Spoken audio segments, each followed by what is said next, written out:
സ്നേഹബഹുമാനപ്പെട്ട അച്ഛന്മാരെ, പ്രിയബഹുമാനപ്പെട്ട കൈക്കാരന്മാരെ, സ്നേഹമുള്ള mother sisters, പ്രിയപ്പെട്ട കമ്മിറ്റി അംഗങ്ങളെ, സഹോദരി സഹോദരന്മാരെ, ഈശോയുടെ വാത്സല്യമുള്ള കുഞ്ഞുമക്കളെ,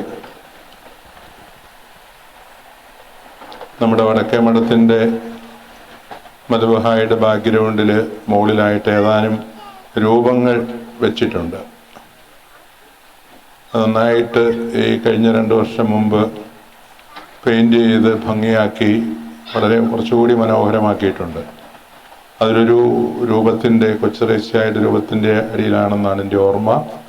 അവിടെ ഒരു കുഞ്ഞു വാക്ക് എഴുതി വെച്ചിട്ടുണ്ട്, ഔത്ത് പാത്തി ഔത്ത് മോരി, അല്ലേ? വടക്കേ മഠത്തിലെ സിസ്റ്റേഴ്സ് കണ്ടിട്ടില്ലേ അത്? അല്ലേ? ഔത്ത് പാത്തി ഔത്ത് മോരി എന്നല്ലേ എഴുതി വെച്ചേക്കുന്നത്? To suffer or to die, സഹിക്കുക അല്ലെങ്കിൽ മരിക്കുക, അങ്ങനെയല്ലേ? അമറേസ്യയുടെയാണ്. പാത്തി ഔത്ത് മോരി, സഹിക്കുക അല്ലെങ്കിൽ സ്നേഹിക്കുക, സ്നേഹിക്കുക അല്ലെങ്കിൽ സഹിക്കുക. അതൊരു പ്രത്യേക ചിന്ത നമ്മുടെ മനസ്സിൽ ഉണർത്തുന്ന കാര്യമാണ്. ആദിമ സഭയിലെ വിശ്വാസികൾ സഹനത്തെ വലിയ ഒരു കാര്യമായിട്ടാണ് കണ്ടിരുന്നത്. ഈശോയെ പ്രതി ഉള്ള സഹനം, കൊച്ചുറേസ്യയുടെ മുദ്രാവാക്യവും അത് തന്നെയായിരുന്നു, സഹിക്കുക അല്ലെങ്കിൽ മരിക്കുക. അതെ, ഈശോയെ പ്രതി, ഈശോയെ സാക്ഷ്യപ്പെടുത്തുവാൻ വേണ്ടി സഹിക്കുക എന്ന് പറയുന്നത് വലിയ ഒരു പുണ്യമായിട്ടാണ് ആദിമസഭയിൽ കണ്ടിരുന്നത്. ഇതിൻ്റെ ഏറ്റവും വലിയ ഉദാഹരണം പരിശുദ്ധ അമ്മയാണ്. നമുക്കറിയാം, അമ്മയ്ക്ക് ലഭിച്ചിരുന്ന വാഗ്ദാനവും ജീവിതത്തിൽ അനുഭവപ്പെട്ട യാഥാർത്ഥ്യങ്ങളും തമ്മിൽ പ്രത്യക്ഷത്തിൽ മാനുഷികമായ ബുദ്ധി കൊണ്ട് ചിന്തിച്ചാൽ വലിയ അന്തരമുണ്ട്. അമ്മയോട് ദൂതൻ പറഞ്ഞത്, ദൈവം പറഞ്ഞത്, നിന്നിൽ നിന്ന് ജനിക്കുന്നവൻ പരിശുദ്ധനായിരിക്കും, അതെ, ദാവീദിന്റെ സിംഹാസനത്തിൽ അവൻ രാജാവായിട്ട് വാഴും, അവന്റെ രാജ്യത്തിന് അതിരുകളുണ്ടാവുകയില്ല. ഇങ്ങനെയെല്ലാമാണ് ദൂതൻ പറയുന്നത്. തുടക്കത്തിൽ തന്നെ അമ്മയോട് കൃപ നിറഞ്ഞവളെ എന്നാണ് അഭിസംബോധന ചെയ്തത്. കേൾക്കാൻ ഇമ്പമുള്ള കാര്യങ്ങൾ.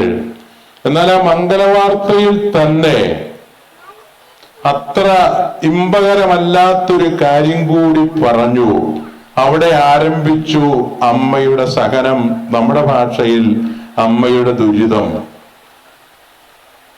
നീ ഗർഭം ധരിക്കും, ഒരു പുത്രനെ പ്രസവിക്കും എന്ന് അമ്മയോട് പറയുമ്പോൾ വാസ്തവത്തിൽ ഇതുവരെ പറഞ്ഞ കാര്യങ്ങളെല്ലാം വളരെ ഹൃദ്യമായിരുന്നു.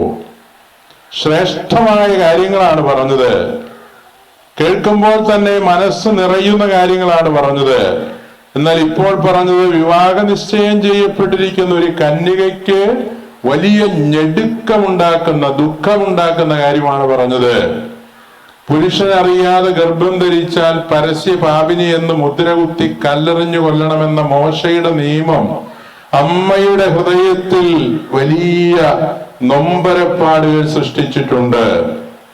അതെ, അവിടെയാണ് വാസ്തവത്തിൽ വേദനയുടെ ഒരു കൊടുവാള് അമ്മയുടെ ഹൃദയത്തിലൂടെ കുത്തിക്കയറുന്നത്. അമ്മ ശാന്തമായി ചോദിച്ചല്ലോ, ഇതെങ്ങനെ സംഭവിക്കും? അവിടെയാണ് അമ്മയുടെ വ്യതിരിക്തത. അത്യുന്നതന്റെ ശക്തി നിന്റെ മേൽ ആവസിക്കും, നിന്നിൽ നിന്ന് ജനിക്കുന്നവൻ പരിശുദ്ധനായിരിക്കും. മാലാഖയുടെ അറിയിപ്പ് കിട്ടിയപ്പോൾ ലൂക്ക 1:34-35 വചനങ്ങളിലാണ് നമ്മളിത് കാണുന്നത്. പിന്നെ അമ്മയുടെ അധരങ്ങളിൽ കംപ്ലൈൻസ് ഇല്ല, ചോദ്യങ്ങളില്ല. ഇതെങ്ങനെ സംഭവിക്കും? ഇതുവരെ സംഭവിക്കാത്ത കാര്യം ചരിത്രത്തിൽ ആദ്യമായിട്ട് സംഭവിക്കുമ്പോഴും യുക്തിയുടെ വെളിച്ചത്തിൽ ആ കാര്യത്തെ ചോദ്യം ചെയ്യുവാനുള്ള സർവ അവകാശവും അമ്മയ്ക്ക് ഉണ്ടായിരിക്കെ അമ്മ പറയുന്നത്, ഇതാ കർത്താവിന്റെ ദാസി, നിന്റെ വചനം പോലെ എന്നിൽ ഭവിക്കട്ടെ എന്നാണ്. പൂർണ്ണമായി ഈ നൊമ്പരപ്പെടുത്തുന്ന വലിയൊരു വാർത്ത കിട്ടുമ്പോഴും ദൈവസന്നിധിയിൽ സമർപ്പിക്കുകയാണ്. പിന്നെ അങ്ങോട്ടുള്ള അമ്മയുടെ ജീവിതം നോക്കിയാല് സഹനത്തിന്റെ ഒരു പരമ്പരയാണ്. ഇവിടെ മാലാഖ പറഞ്ഞ ആ കാര്യങ്ങളോട്, കൊടുത്ത വാഗ്ദാനങ്ങളോട് ഒട്ടും തന്നെ പൊരുത്തപ്പെടുന്നില്ല. നമ്മൾ കാണുന്നു, ഗർഭിണിയായിരിക്കുന്ന അവസ്ഥയിൽ തന്റെ ഭർത്താവ് യൗസേപ്പ് സംശയിക്കുകയാണ്. ഏതൊരു സ്ത്രീക്കാണെങ്കിൽ പോലും ഭർത്താവ് സംശയിക്കുന്നു എന്ന് പറഞ്ഞാൽ അത് ഹൃദയഭേദകമായ ഒരു കാര്യമാണ്. അമ്മ സഹനത്തിന്റെ അടുത്ത പടി ചവിട്ടുകയാണ്. അതെ, പരിശുദ്ധ കന്യക എന്ന് ദൈവം സാക്ഷ്യപ്പെടുത്തിയ മറിയത്തെ, അമ്മയെ ഭർത്താവായ യൗസേപ്പ് സംശയിക്കുന്നു എന്നുള്ളത്, വാസ്തവത്തിൽ ഈ സംശയ രോഗം ഇതൊരു രോഗമായിരുന്നില്ല, ഒരു സംശയ രോഗം എന്ന് പറഞ്ഞൊരു കാര്യം കൂടിയുണ്ട്. വൈദിക ജീവിതത്തിന്റെ ആദ്യ കാലഘട്ടങ്ങളിൽ ഞാനിപ്പോഴും ഓർക്കുന്നു, അരുവിത്തറയില് അടുത്ത് സോഷ്യലിസ്റ്റ് മൂവ്മെന്റ് ഓഫ് ക്രൈസ്റ്റ് എന്ന് പറഞ്ഞ ഞങ്ങളുടെ ഒരു സംരംഭം ഉണ്ടായിരുന്നു. അതിപ്പോഴും ഉണ്ട്. ഇപ്പോൾ അത് വളരെ ബലഹീനമായെന്നേ ഉള്ളൂ. കാരണം അതിൽ പ്രവർത്തിച്ചിരുന്ന പ്രധാനപ്പെട്ട ആളുകളെല്ലാം ഇഹലോകവാസം വെടിഞ്ഞു. നന്നായിട്ട് പ്രവർത്തിച്ചിരുന്ന കാലഘട്ടത്തിൽ അവിടെ ഇപ്പോൾ 28 വർഷം മിച്ചമായിട്ടുണ്ട്. അവിടെ ഒരു പറ്റം ഹോമിയോ ഡോക്ടേഴ്സ് ഉണ്ടായിരുന്നു. അവരുടെ ശുശ്രൂഷ ഫ്രീ ആയിട്ടായിരുന്നു. അവിടെ ഒരു ബക്കറ്റ് വെച്ചിരുന്നു. ആ ബക്കറ്റിന്റെ പേര് എഴുതി വെച്ചിരുന്നത് വിധവയുടെ ഭാണ്ഡാകാരം എന്നാണ്. അതിൽ കിട്ടുന്ന പണം മുഴുവനും സാമൂഹിക ശുശ്രൂഷകൾക്കായി ചെലവഴിച്ചിരുന്നു. ഏതാണ്ട് 25 ലക്ഷം രൂപ വരെ ഒരു വർഷം ചെലവഴിച്ച വർഷങ്ങളുണ്ട്. ആ ഡോക്ടേഴ്സിനോടൊപ്പം ആ സംരംഭത്തിന്റെ ഉദ്ഘാടനം മുതൽ ഞാൻ അവരോടൊപ്പം ഉണ്ടായിരുന്നു. എല്ലാ വെള്ളിയാഴ്ചയും 2:30 മുതൽ 3:30 വരെ അവിടെ പ്രാർത്ഥനയുണ്ടായിരുന്നു. അങ്ങനെയുള്ള ദിവസങ്ങളിൽ വെള്ളിയാഴ്ചകളിൽ കുറേ സമയം ഞാൻ അവിടെ അവരോടൊപ്പം ചെലവഴിച്ചിരുന്നു. മനുഷ്യന്റെ ആവലാതികൾ കേൾക്കുവാനും അവരെ ആശ്വസിപ്പിക്കാനും ഒക്കെ ആയിട്ട് നല്ലൊരനുഭവം പകർന്ന കാലഘട്ടമാണത്. ഞാൻ ഓർക്കുന്നു, അങ്ങ് ആ കൂട്ടത്തില് ഹെഡ് മാസ്റ്ററായിട്ട് റിട്ടയർ ചെയ്ത ഒരു സാറും സാറിന്റെ ഭാര്യ ഒരു ടീച്ചറും അവരിങ്ങനെ ഭയങ്കര സംശയ രോഗം, വലിയ കലഹം, റിട്ടയർമെന്റും ഒക്കെ കഴിഞ്ഞ് 10-60 വയസ്സും കഴിഞ്ഞവരാണ്. നമ്മുടെ പല വീടുകളിലും ചിലപ്പോഴൊക്കെ ഇങ്ങനെ കണ്ടെന്ന് വരും. ഈ സാറും ടീച്ചറും കൂടെ എൻ്റെ അടുത്ത് വന്നു. ഞാൻ അവരെ ഓരോരുത്തരെ ഇരുത്തി സംസാരിച്ചു. അപ്പൊ സാറ് പറഞ്ഞൊരു കാര്യമാണ്, അച്ഛാ, ആടിനെ ഒന്ന് കൊണ്ടുപോയി കെട്ടാൻ പോലുള്ള സ്വാതന്ത്ര്യമില്ല. അതെന്നാ സാറേ? വീടിന്റെ പുറകിൽ ഒരു ശകലം സ്ഥലമുണ്ട്, തോട്ടമുണ്ട്. അതിന്റെ തൊട്ടപ്പുറത്ത് ഏതാനും ആളുകൾ താമസിക്കുന്ന ഒരു ചെറിയ കോളനിയുണ്ട്. ഞാൻ ആടിനെ കൊണ്ടുപോയി ആ പുറകിൽ കെട്ടിയിട്ട് ആ മാട്ടിലെങ്ങാനും നിന്ന് അവിടുന്ന് താഴേക്കൊന്ന് നോക്കിക്കഴിഞ്ഞാൽ മതി, പരിപാടി തീർന്നു. അതെന്നാ സാറേ? ഇങ്ങോട്ട് വന്നു കഴിയുമ്പോഴേ അവിടെ ചോദ്യം, താൻ അവിടെ ആ കോളനിയിലെ പെണ്ണുങ്ങളെ നോക്കി നിൽക്കുകയായിരുന്നു അല്ലേ? തനിക്ക് ഇത്ര പ്രായമായുള്ളൂ. പിന്നെ ഒരു നീക്ക് ബഹളമാണ് വാസ്തവത്തിൽ, നമുക്കറിയാം. അപ്പൊ ഇങ്ങനൊരു മാനുഷികമായ രീതിയിൽ ചിന്തിക്കുമ്പോഴുണ്ടാകുന്ന സംശയ രോഗം എന്ത് അസ്വസ്ഥതയാണ് ഒരാൾക്കുണ്ടാക്കുന്നത്. അമ്മ നിശബ്ദമായിട്ട് അതെല്ലാം സഹിക്കുകയാണ്. എപ്പോൾ വരെ? ദൈവത്തിന്റെ മാലാഖ പ്രത്യക്ഷപ്പെട്ട് കാര്യങ്ങൾ നേരെയാക്കുന്നത് വരെ അവിടെ തുടങ്ങി സഹനം. വീണ്ടും മുന്നോട്ട് പോകുമ്പോഴ് കിട്ടിയിരിക്കുന്ന വാഗ്ദാനം, ജനിക്കാനിരിക്കുന്നവൻ രാജാവാണ്, ദാവീദിന്റെ സിംഹാസനത്തിൽ വാഴേണ്ടവനാണ്. അതുകൊണ്ട് തന്നെ ജനിക്കുന്നത് വാസ്തവത്തിൽ വലിയ കൊട്ടാരത്തിലൊന്നും അല്ലെങ്കിൽ പോലും സാമാന്യം മെച്ചപ്പെട്ട ഒരു വീട്ടിൽ ജനിക്കാനുള്ള ഒരു സാഹചര്യം ഉണ്ടാകുക എന്നുള്ളത് അമ്മയുടെ ന്യായമായ അവകാശമാണ്. അങ്ങനെ ഇരിക്കെയാണ് നമുക്കറിയാം, അവർക്ക് സത്രത്തിൽ അന്വേഷിച്ചപ്പോൾ സ്ഥലം കിട്ടിയില്ല. അതാണ് കേട്ടത്. അതുകൊണ്ട് തൊഴുക്കൂട്ടിൽ ജന്മം നൽകേണ്ട ഒരവസ്ഥ എത്രയും നമ്മുടെ ഭാഷയിൽ നികൃഷ്ടമായ ഒരവസ്ഥ അഭിമുഖീകരിക്കേണ്ടതായിട്ട് വന്നു. മൃഗങ്ങളുടെ ഒപ്പം ഈശോയ്ക്ക് ജന്മം നൽകുക എന്നൊരവസ്ഥ അമ്മയ്ക്ക് വല്ലാത്ത അസ്വസ്ഥത ഉണ്ടാക്കേണ്ട കാര്യമാണിത്. തീർച്ചയായും ദൈവത്തോട് യുക്തിപൂർവം ചോദിക്കാം. നിന്റെ മാലാഖവെന്ന് എന്നോട് പറഞ്ഞതും ഇപ്പോൾ സംഭവിക്കുന്നതും തമ്മിൽ പുലബന്ധം പോലുമില്ല.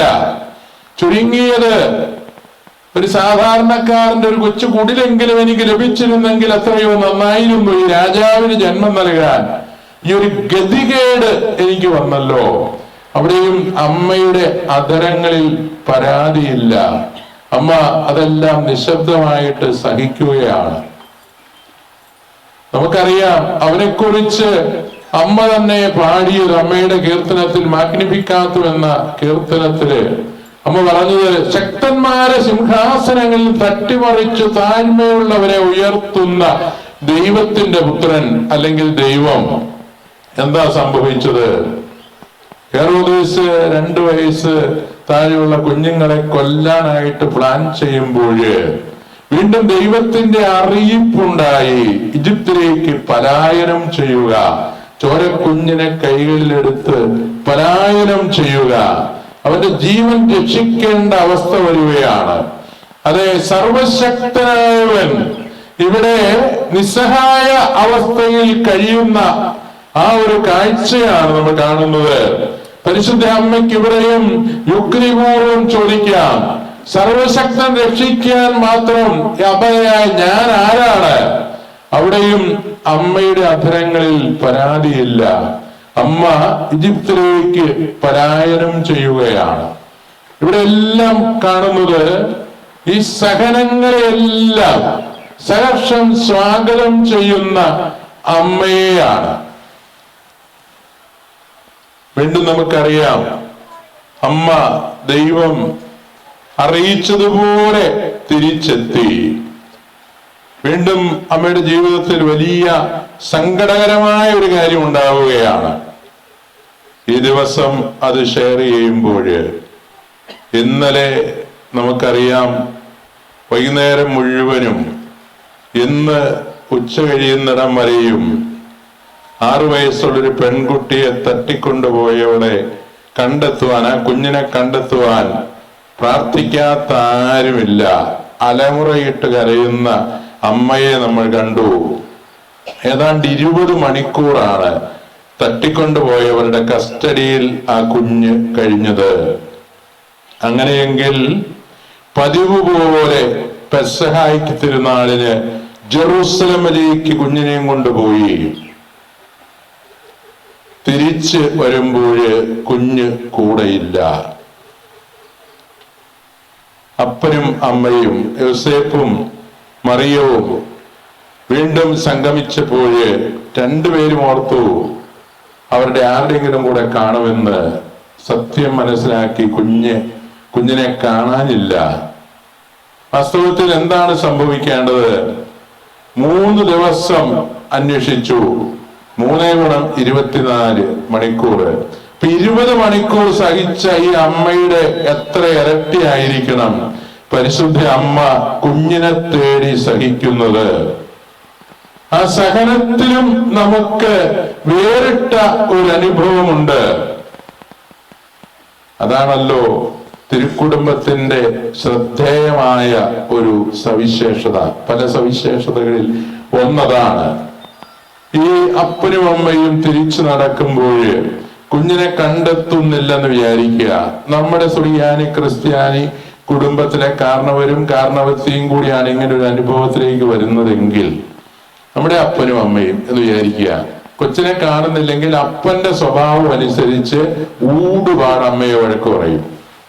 അമ്മ അതെന്റെ ഒരു സാധാരണ ഒരു പതിവതാണ്. നിന്റെ കൂടത്തിൽ ആ കൊച്ചു പോന്നപ്പോഴേ ഞാൻ വിചാരിച്ചതാ ഇതിങ്ങനെ സംഭവിക്കുമെന്ന്. നീ എവിടെ നോക്കി നടക്കുകയായിരുന്നു നീ? പിന്നെ പറയുന്നതിനൊന്നും ചിലപ്പോൾ അതിരുകൾ കാണിയല്ല, അത് കൂട്ട് വർത്താനേ പറയുള്ളൂ. അമ്മ അതെല്ലാം കേൾക്കും. കേട്ട് കഴിഞ്ഞിട്ട് നമ്മുടെ അമ്മമാരാണെങ്കിൽ സഖി കെട്ട് കഴിയുമ്പോഴത്തേക്ക് ചിലപ്പം ഒന്ന് പ്രതികരിക്കും. നീ അങ്ങോട്ട് പോകാൻ വരായിരുന്നോ? നിങ്ങൾ എവിടെയായിരുന്നു? രണ്ടെണ്ണം അങ്ങോട്ട് പറയും. ഇതൊരു നമ്മുടെ ഒരു സ്വാഭാവികമായ ഒരു സംഭവമാണ്. എന്നാൽ ഇവിടെ രണ്ടുപേരും ഇത്തരത്തിലുള്ളൊരു പെരുമാറ്റത്തിലേക്ക്, ഇത്തരത്തിലുള്ളൊരു സംസാരത്തിലേക്ക് നീങ്ങുന്നില്ല. ഒരുപോലെ ആകുലപ്പെട്ട് അന്വേഷിക്കുകയാണ്. ഈശോയെ അന്വേഷിക്കുന്ന മാതാപിതാക്കളെയാണ് നമ്മൾ കാണുന്നത്. അത് നോക്കുക, അമ്മ അവിടെയും ഈ കുഞ്ഞിനെ പ്രതി സഹിക്കുകയാണ്. അവൻ ജനിച്ചപ്പോ തൊട്ട് സഹനം തുടങ്ങിയത് അമ്മയുടെ, അല്ലേ? ഇപ്പൊ നാലിലൊക്കെ വിശ്വസിക്കുന്നവരാണെങ്കിൽ പറയും അവന്റെ നാല് ശരിയല്ലായിരുന്നെന്ന്. സാധാരണ നമ്മൾ സഹനം വരുമ്പോൾ പറയുന്ന കാര്യം അതല്ലേ, അവന്റെ ജാതകദോഷം എന്നൊക്കെ വേണേൽ പറയാം. ഏതായാലും അമ്മയ്ക്ക് കിട്ടിയ സഹനം. വീണ്ടും നമുക്കറിയാം, അമ്മ ഈശോയോടൊപ്പം കുറെ കാലം കൂടി ജീവിച്ചു. അവൻ അവർക്ക് വിധേയപ്പെട്ട് ദൈവത്തിന്റെയും മനുഷ്യരുടെയും സംപ്രീതിയിലും വളർന്നു വന്നു, അല്ലേ? ദേവാലയത്തിൽ കണ്ടെത്തി കഴിഞ്ഞിട്ടുള്ള കാര്യമാണ്. കണ്ടെത്തുമ്പോഴാണെങ്കിലും ചെറുക്കന്റെ ആ മറുപടി അത്ര ശേലുള്ള മറുപടി അല്ല, എന്റെ കുഞ്ഞെ. പക്ഷെ അമ്മയുടെ സംസാരം അവിടെയും ശ്രദ്ധേയമാണ്. അമ്മ ഈ കുഞ്ഞിനോട് പറയുന്ന ഒരു കാര്യമുണ്ട്, കുഞ്ഞ് എന്തൊരു പണിയാ കാണിച്ചേ, നിന്റെ പിതാവും ഞാനും. അവിടെയാണ് നമ്മൾ സമ്മതിക്കേണ്ടത്. ഇതിയാനെന്നോ വളർത്തുപിതാവെന്നോ ഒന്നുമല്ല അമ്മ പറയുന്നത്, നിന്റെ പിതാവും ഞാനും. വാസ്തവത്തിൽ ആ മ്യൂച്വൽ റെസ്പെക്റ്റിന്റെ, നമ്മുടെ കുടുംബങ്ങളിലെ കുടുംബനാഥയ്ക്കും കുടുംബനാഥനൊക്കെ കണ്ടുപിടിക്കാവുന്ന ഒരു കാര്യമാണ് മ്യൂച്വൽ റെസ്പെക്ട്. നിന്റെ പിതാവും ഞാനും ഉത്കണ്ഠപ്പെട്ട് അന്വേഷിക്കുകയായിരുന്നു.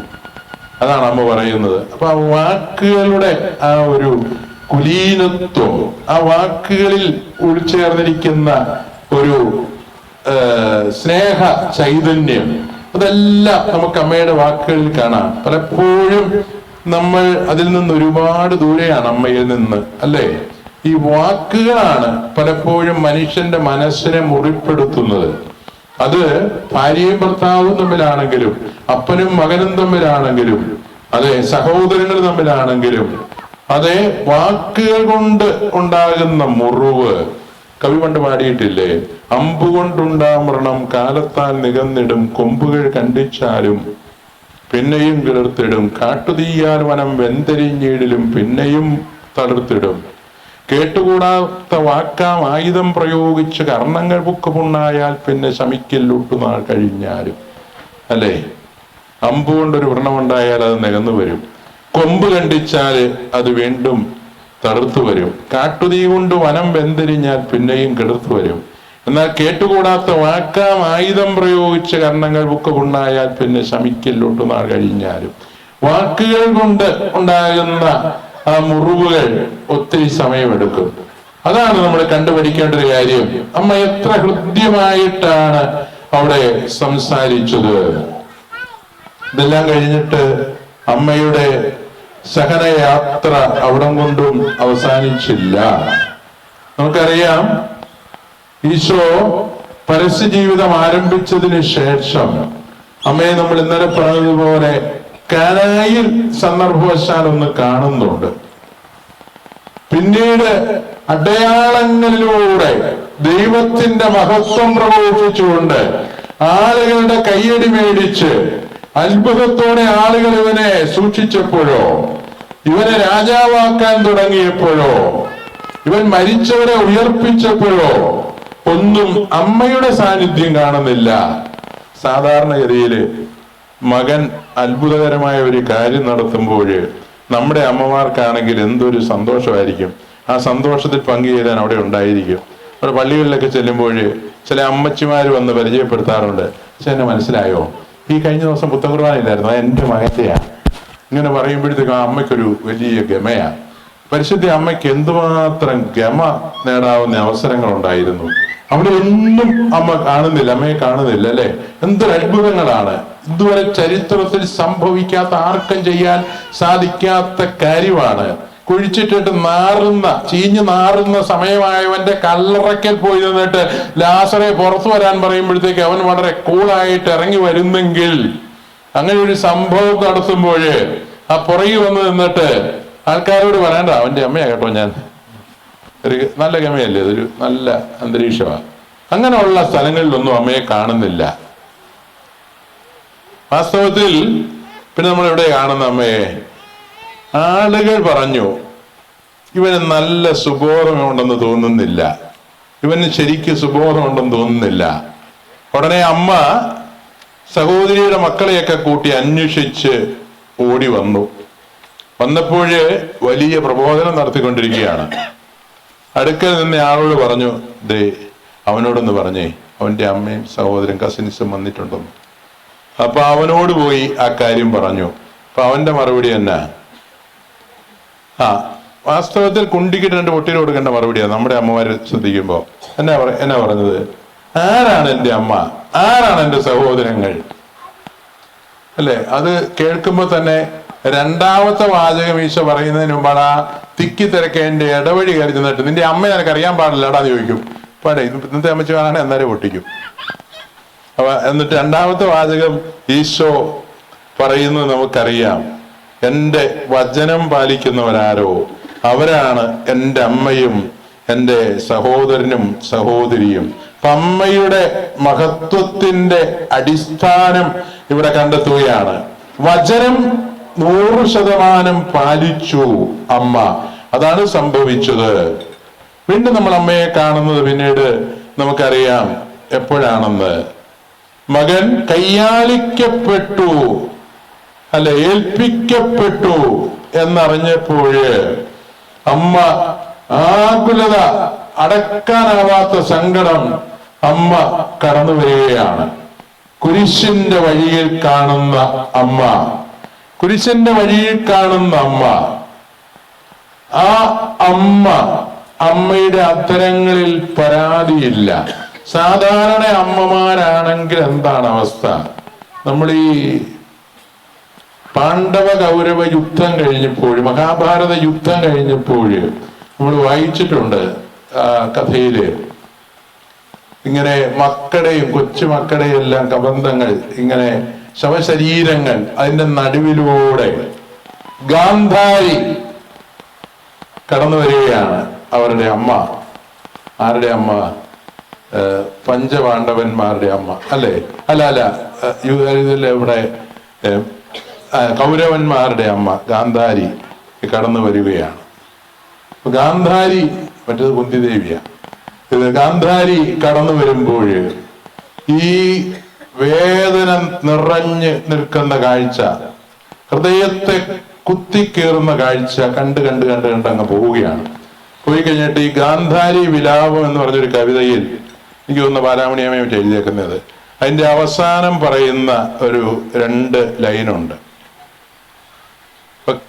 കൃഷ്ണനാണ് ഇതിന്റെയൊക്കെ പിന്നിൽ പ്രവർത്തിച്ചത്. അപ്പൊ ഇവര് ഗാന്ധാരി വരുന്ന കണ്ടപ്പോഴേ ഭീമനെ, അർജുനെ, നകുലിനെയൊക്കെ പുറകോട്ട് മാറ്റി നിർത്തിയിട്ട് അമ്മ ഇദ്ദേഹം മുന്നേ കയറി നിൽക്കുകയാണ്. അപ്പൊ അദ്ദേഹത്തോട് ഗാന്ധാരി പറയുന്ന ഒരു വാചകമുണ്ട്, മുടിഞ്ഞു പോയില്ല നീയും തവ വംശവും പന്തീരാണ്ട് ചൊല്ലുമ്പോ. അങ്ങനെ പറയുന്നത്, മുടിഞ്ഞു പോയില്ല എന്ന് പറഞ്ഞാല് രാഗി കൊണം വരുത്തുകയാണ്. അങ്ങനെയാണ് ഈ കുരിശിന്റെ വഴിയെ പോകുമ്പോഴത്തേക്ക് പീലാത്തോസിനെയും ഹേറോദോസിനെയും പടയാളികളെയും പുരോഹിത മുഖ്യന്മാരെയും പ്രമാണികളെയും പരിസയരെയും എല്ലാം പ്രാഗി കൊണം വരുത്തേണ്ട സമയമാണ് ഈ കുരിശിന്റെ വഴിയിലൂടെ പോകുമ്പോഴത്തേക്ക്. കണ്ടോ, അവിടെ ഒന്നും അമ്മയുടെ അധരങ്ങളിൽ പരാതിയില്ല. അതിന്റെ രഹസ്യം അറിയണമെങ്കിൽ ദൈവമനുഷ്യന്റെ സ്നേഹഗീത എന്ന് പറഞ്ഞൊരു പുസ്തകമുണ്ട്, നിങ്ങൾ കണ്ടിട്ടുണ്ടോ? ഒരു 16 വോളിയംസ് ഉണ്ട്, 16 വോളിയംസ്. അതിൽ ഓരോ വോളിയത്തിനകത്ത് യൂദാസ് അമ്മയുമായിട്ട് കണ്ടുമുട്ടുന്ന ഒരു രംഗമുണ്ട്.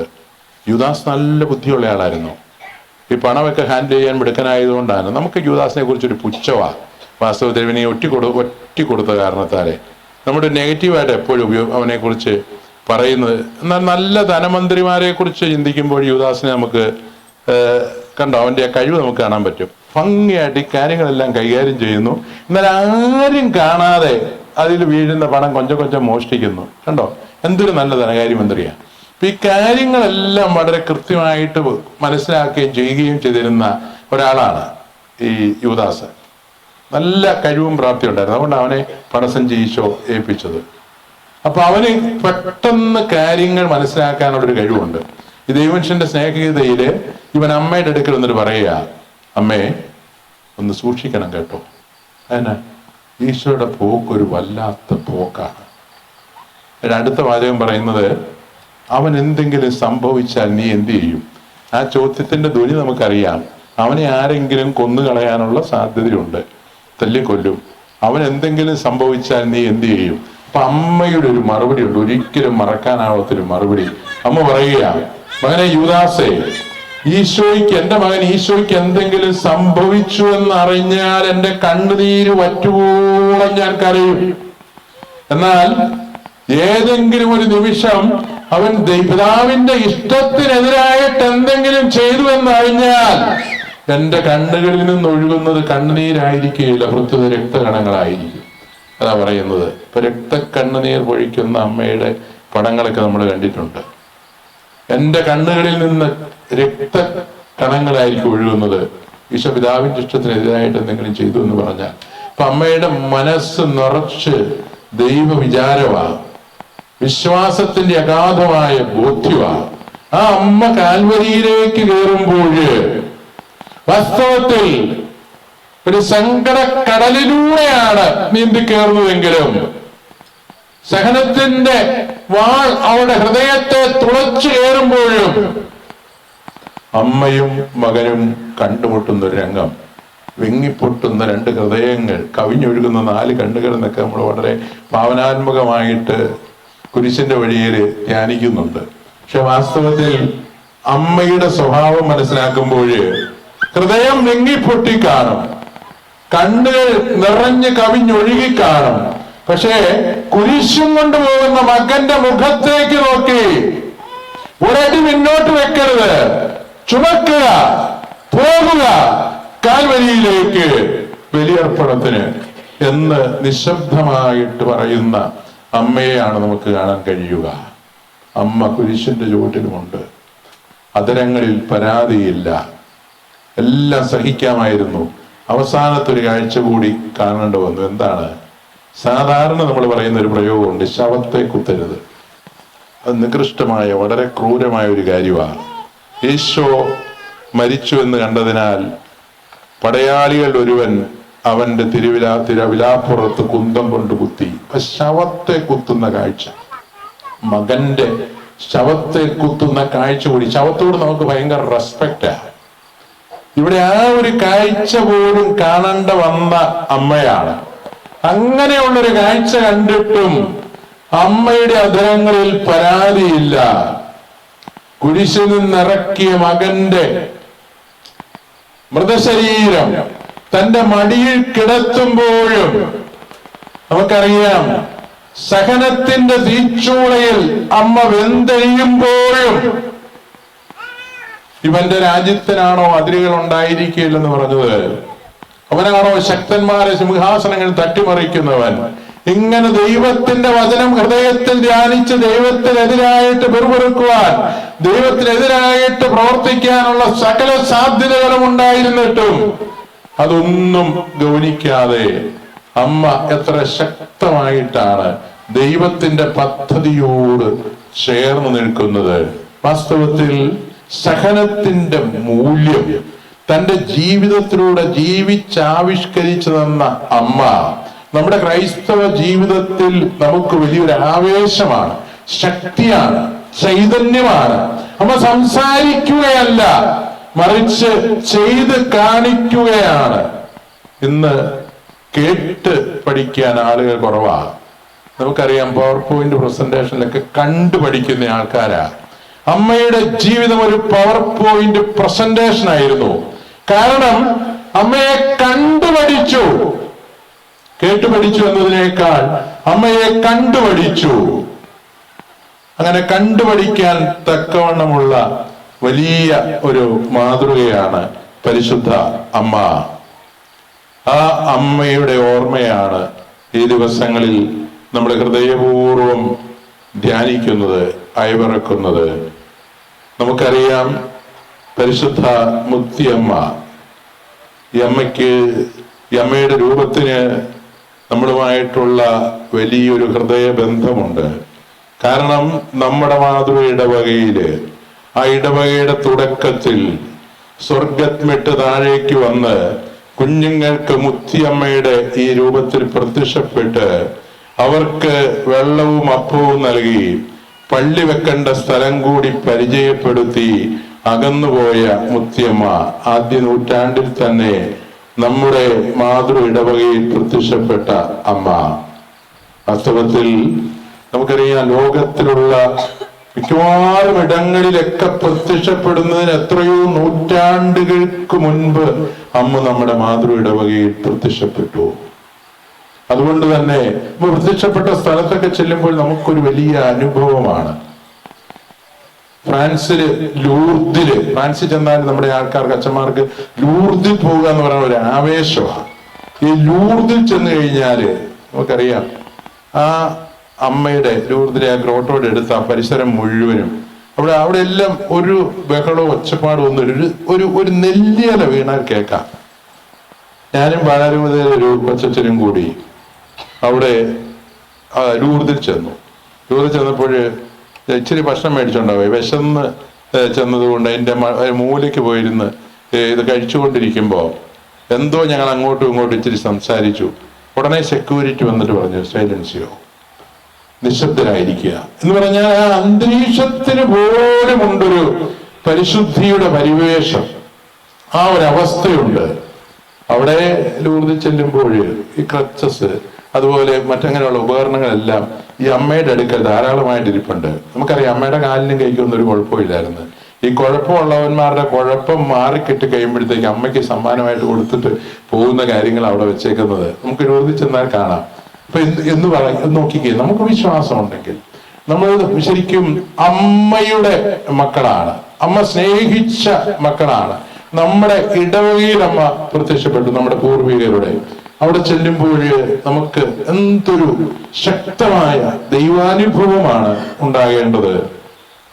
മറ്റിടങ്ങളിൽ പോകുന്നതിനേക്കാൾ എത്രയോ നമുക്ക് അവകാശപ്പെട്ട സ്ഥലമാണ്. വാസ്തവത്തിൽ ആ ഒരു ചിന്ത ഹൃദയത്തിൽ സൂക്ഷിച്ചുകൊണ്ടാണ് മുത്തിയമ്മയുടെ തിരുസ്വരൂപം നമ്മൾ കുറവിലിങ്ങാട് നിന്ന് ഇങ്ങോട്ട് ഭക്തിയാദരപൂർവം സംവഹിച്ചതും ഇപ്രാവശ്യത്തെ നമ്മുടെ ജപമാല പ്രദർശനത്തിൽ നമ്മൾ സംവഹിക്കുന്നതും. നമുക്ക് ഈ ഒരു ഓർമ്മയിൽ പരിശുദ്ധ അമ്മയുടെ ആ വലിയ ചൈതന്യം അത് അനുഭവിച്ചറിയുവാനും അമ്മയെ ധ്യാനിച്ച് കണ്ട് പഠിച്ച് അത് ജീവിക്കാനുമുള്ള ഒരവസരമാണ് നമ്മുടെ ഈ ജപമാല പ്രദക്ഷിണം നമുക്ക് തരുന്നത്.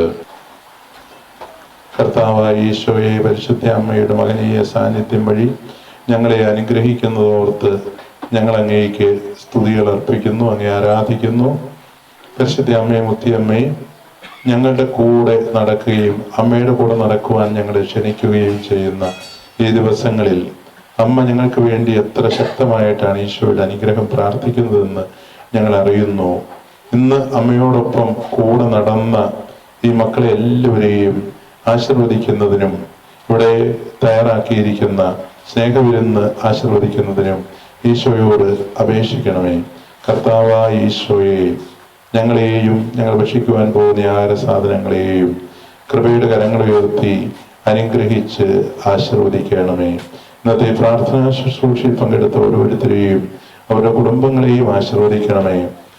നമ്മുടെ കർത്താവ് ഈശോ മിശിഹായുടെ കൃപയും പിതാവായ ദൈവത്തിന്റെ സ്നേഹവും പരിശുദ്ധ റൂഹായുടെ സഹവാസവും നാം എല്ലാവരോടും കൂടി ഉണ്ടായിരിക്കട്ടെ, എപ്പോഴും എന്നേക്കും. ഈശോ മിശിഹായ്ക്കും സ്തുതിയായിരിക്കട്ടെ.